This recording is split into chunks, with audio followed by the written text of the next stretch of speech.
สบายดีจ้าสวัสดีพี่น้องสวัสดีสุขุสุขคนค่ะสวัสดีเด้อถอนหญ้าน้ำกัด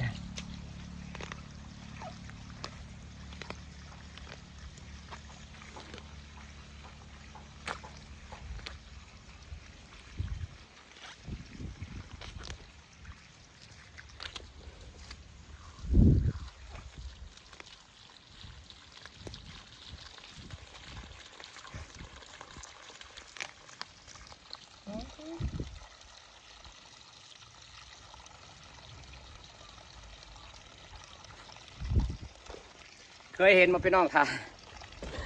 ทางหญ้าอย่างเงี้ย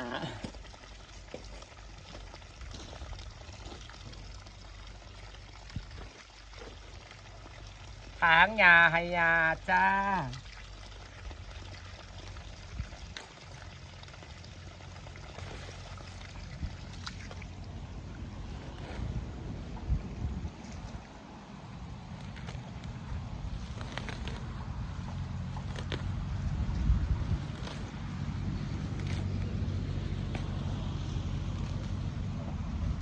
หญ้ามันหลายปวดพี่น้องมันเลยบกขึ้นพ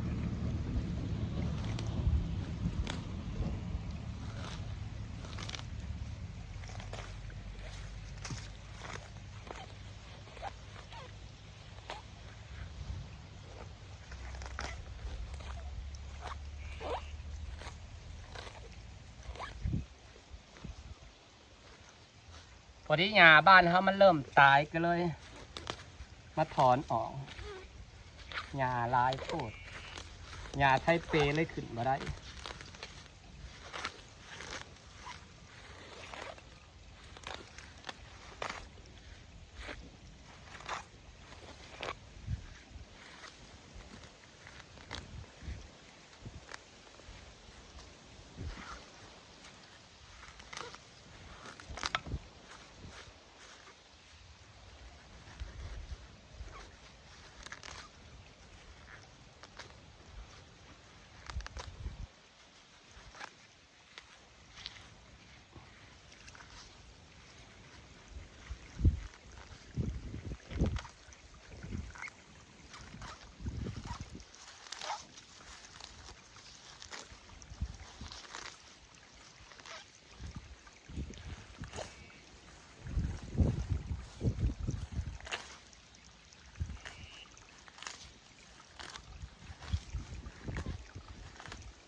ถอนหญ้าซอยเนี่ยจ้าพี่น้องจ้า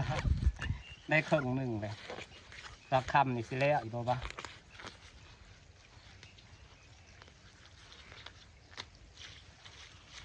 เราจะได้พื้นที่งามพี่น้องเอ้ย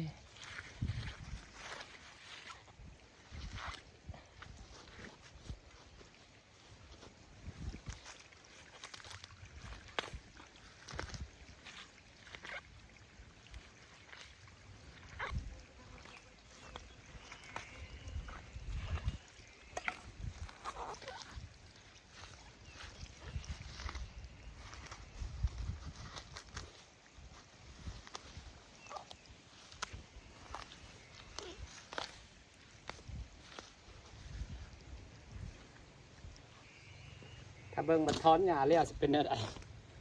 มามันก็เริ่มสิปกปิดเลยเด้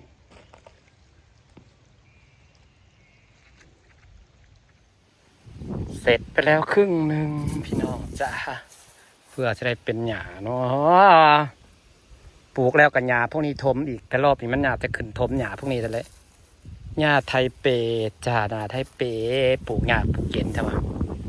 มันปลูกหญ้าปลูกเย็นบ้านเขามันหญ้าลายปลูกยังลงกับหญ้าขึ้นทมเบิดอันนี้ใครแน่เลยทางเลยคือสิเป็นหญ้าขึ้นมาเลยแหละหญ้าไทเปแต่มันก็สิถมหญ้าพวกนี้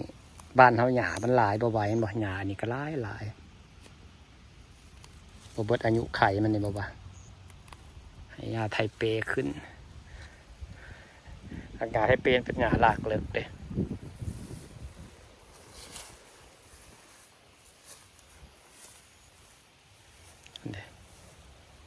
มันหักกันบ้านได้จุกันเพื่อสิได้ซ้ำนี้พี่น้องเอ้ยเพื่อสิถอนได้ซ้ำนี้บ่แม่นง่ายความสวยความงามอันนี้เป็นบ่ใส่พุ่นใส่พุยมันก็บ่งามเนาะเดี๋ยวสิมาตัดมันเป็นผุ่มก่อนดอกมะลิต้นดอกมะลิตัดมันเป็นพุ่มหน่วยหญ้าไทเปเนาะมันบ่ทนหญ้าบ้านเขาขึ้นถมหลายรอบนี้เลยนี่รอบนี้หญ้าคือสิขึ้นถมมันคือสิขึ้นทันหญ้าพวกนี้อยู่ดอกเพราะว่าเขาน้ำตลอดนะผู้ทางมาเพื่อสิแล้วแต่ผู้แปลนแน่ก็เป็นตาเบิงเนี่ยเป็นตาเบิงเนี่ยต้นไทรเกาหลีก็เอาฝุ่นมาใส่ฝุ่นเรียบร้อย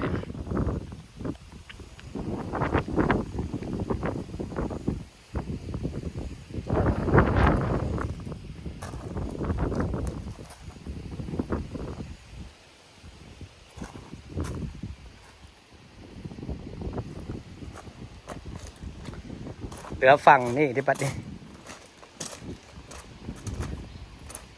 ว่ามืออื่นสิลุยฝั่งนี่นั่นไม่แต่หญ้าอันนี้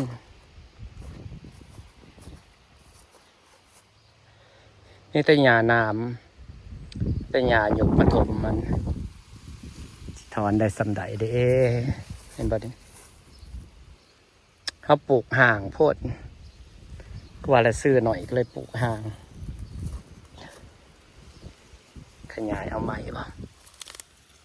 นี่เด้ต้นหญ้าไทเปปลูกห่างโพดหญ้าอะไรขึ้นทมซ้ำหญ้าต้นไทรเกาหลีขนาดปงดอกใบใช่ป่ะตะกาง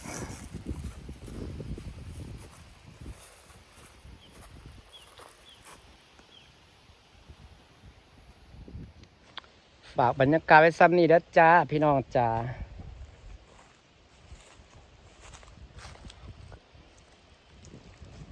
บรรยากาศไว้ซ้ำนี่เด้อจ้าขอบคุณทุกคนที่ยังติดตามนะครับ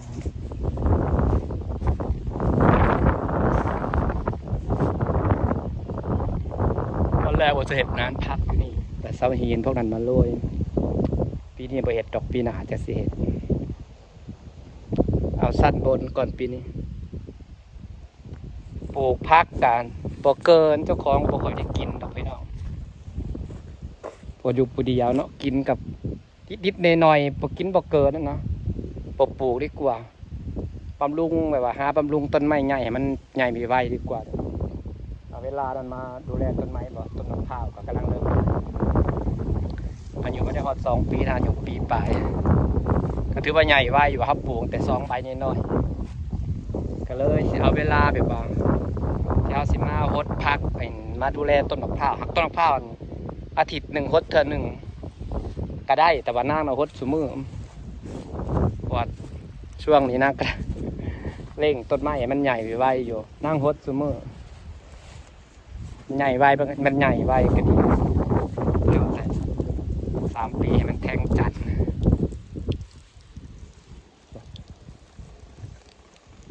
สาเฮาก็งามในปีนี้เพราะว่ามันเจือนลงเป็นรูปทรงไอ้กระถะอะไรเด้ครับว่าทรงตัวยูลงไปสิมันก็สิบ่เจือนในปีหน้างามเลยน้ำสิเต็มเลยเด้อเครื่องสระแล้วพี่น้องจ๋าใสกระใสกระใสเครื่องสระแล้วกระน้ำบ่ค่อยแห้งได้ดิ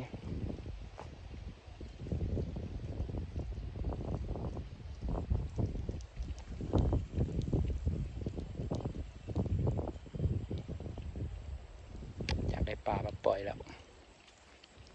ได้ปลาหมูมาปล่อยอยากเลี้ยงปลาหมูฝากบรรยากาศไว้สวัสดีครับพี่น้องขอบคุณทุกคนที่ยังติดตามนะจ๊ะสวัสดีจ้า